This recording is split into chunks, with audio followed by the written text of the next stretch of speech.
Le sport est une source d'énergie, un remède naturel et surtout un moyen incroyable de prendre soin de soi. Bien au-delà de la forme physique, il offre de nombreux bienfaits pour notre santé mentale, notre intégration sociale.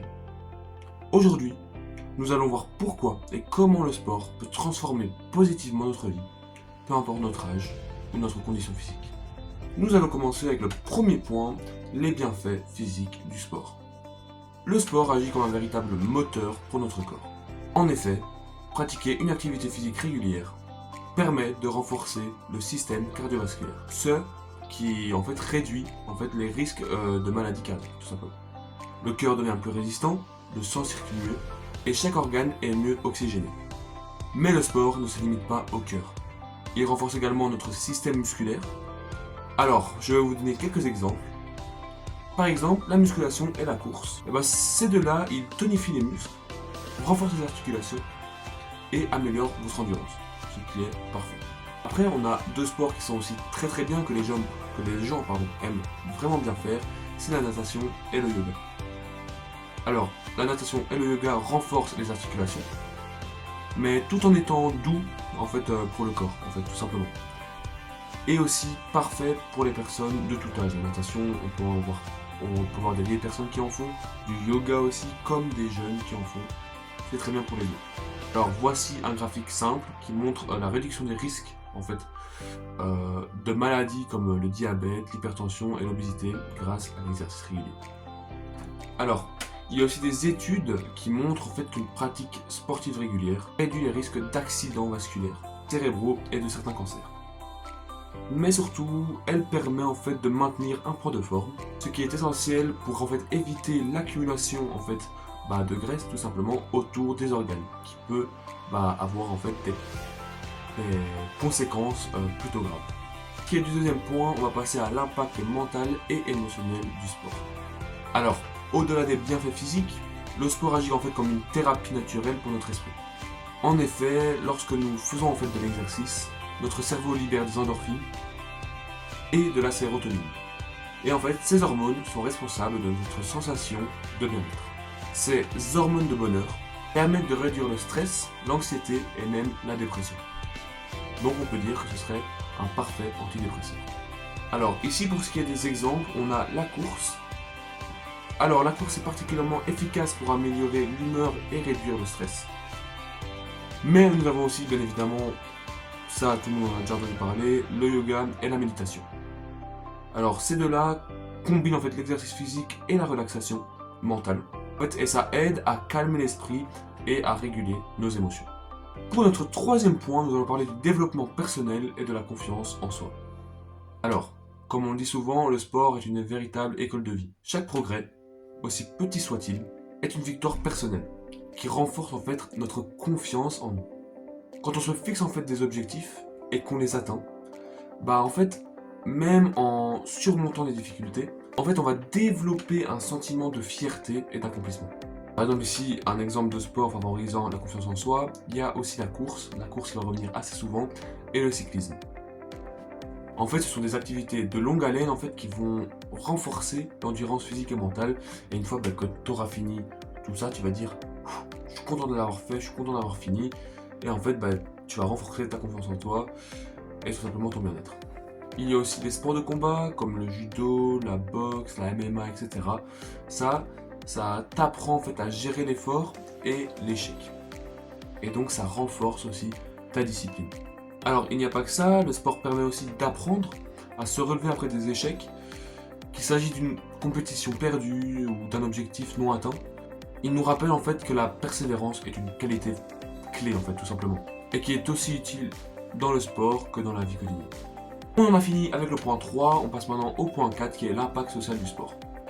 Le sport est également un puissant moyen de créer des liens.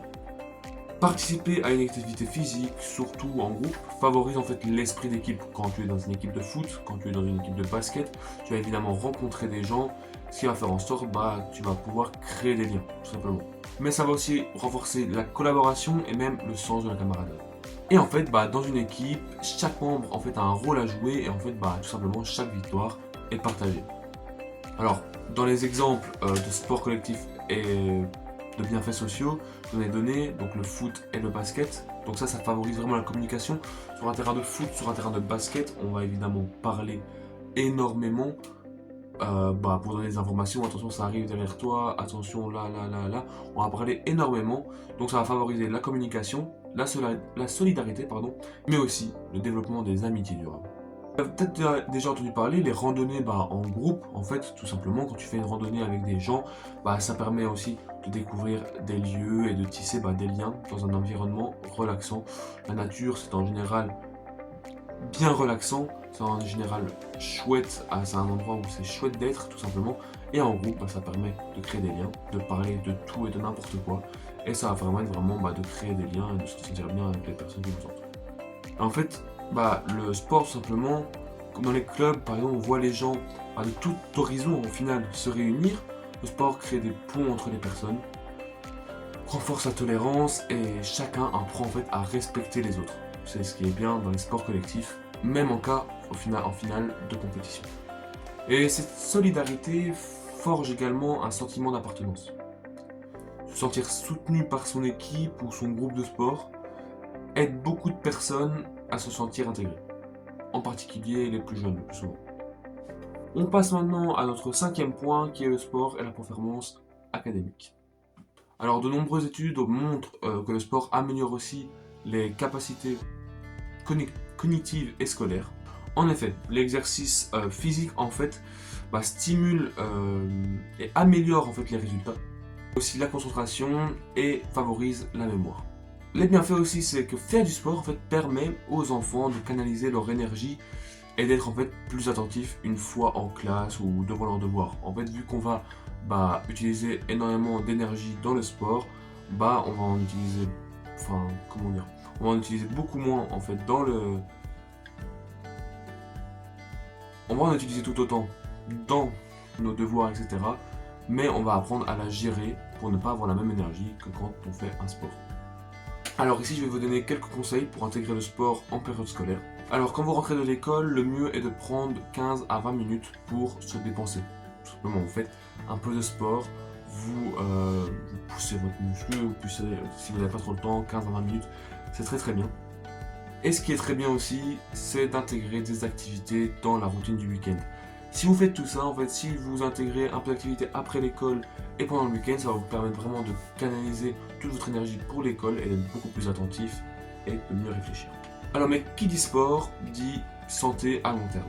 Ça, c'est notre 6e point. En vieillissant, notre corps a tendance à perdre de sa mobilité, ça c'est bien connu, mais aussi de sa force et de sa souplesse. Cependant, faire du sport permet aussi de ralentir ce processus.